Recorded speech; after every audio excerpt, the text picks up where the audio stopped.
Hey everyone, it's Jenny here from the Jenny Pincher, and today we're going to talk about the 3 most important things you need to create a successful budget, and that way you will be able to create a budget that works for you. Getting started when you're creating a budget, most people think of the word budget and they think of something that is restricting and controlling and sounds just, like something that's not going to be fun at all. So the most important thing when you're thinking about a budget is it doesn't have to be something that is so rigid and so inflexible that you're not going to be able to stick to it, because then what's the point of making it? So your budget should allow you some freedom for the things you want and like to do each month, but you also have to structure that so it's within your spending limits. So to go ahead and get started here, what makes a budget? There's actually 3 things that you really need in your budget to make it to succeed. The first is your income, obviously. Second is expenses, and the third thing is your due dates. And that's really it. So if you know those 3 things, you're definitely going to be able to create a budget that works for you. So let's get started and talk about income. So the first thing about income is, this is the easiest, most obvious aspect of your budget. If you're creating a budget, you're going to want to know how much you're paid and when you're paid. Usually people are paid monthly, weekly, bi-weekly, or twice a month. And definitely pay attention to the fact that there is a difference between being paid bi-weekly and twice a month.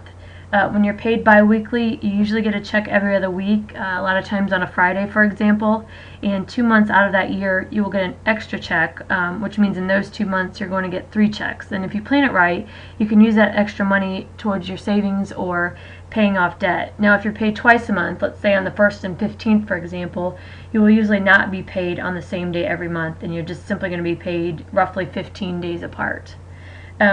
If you do odd jobs or have some sort of variable income, go ahead and add this into your income portion of your budget, but just be sure that you don't overestimate, because it's always best to underestimate so you get used to living on less than overestimate and try to cut back later. Your monthly expenses should obviously be included in your budget. You should definitely plan for things that aren't that you don't pay for monthly, such as home or auto insurance, or things like birthdays or holidays. And on my website, thejennypincher.com, I have a resource for you that is a great outline as far as thinking about your budget categories. So if you go to my website, thejennypincher.com, and click on debt, and then click on budget help, and then budget worksheet, you're going to find a link to that worksheet that I think will be very helpful for you. If you plan for these types of expenses ahead of time and know how much you're going to spend, you can take that estimated amount and divide it by 12, so you're putting money aside each month towards these bigger things like insurance, or if you're having things for birthdays or holidays. I recommend having a separate account for these expenses, so so you're not tempted to spend your money on it each month. The third most important aspect of your budget is knowing when your due dates are. I suggest just sitting down and writing down all of your bills and then writing down the due date. You might find that the bulk of your bills are due at the same time each month. Maybe let's say they're due at the beginning of the month for whatever reason. That might be one of the reasons you're struggling to pay your bills, because if you have the bulk of them due at the beginning of the month and then not as much at the end of the month, then you're overspending at the beginning of the month, and then you're spending the second half of the month trying to catch up.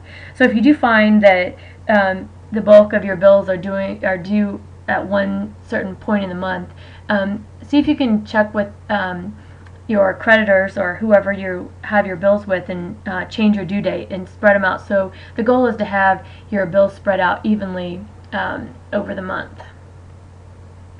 So in conclusion, the point of this video was to show you that that creating a budget is all about creating one that works for you. Don't set yourself up for failure. Don't try to underestimate in a category such as groceries. Like if you're used to spending $400 a month on groceries, don't cut back to $100 and expect to be okay with that. If you do feel you overspend in one area, try gradually cutting back over a few months and see if you can find that you can live within that allotted amount. And one of my favorite quotes is that a budget tells us what we can afford, but it doesn't stop us from buying it. So keep that in mind. A budget should be flexible. Things are going to come up every month that you just simply can't control. And the best thing to do is just get back on track and just keep going. You can visit my site, The Jenny Pincher, for more information at thejennypincher.com.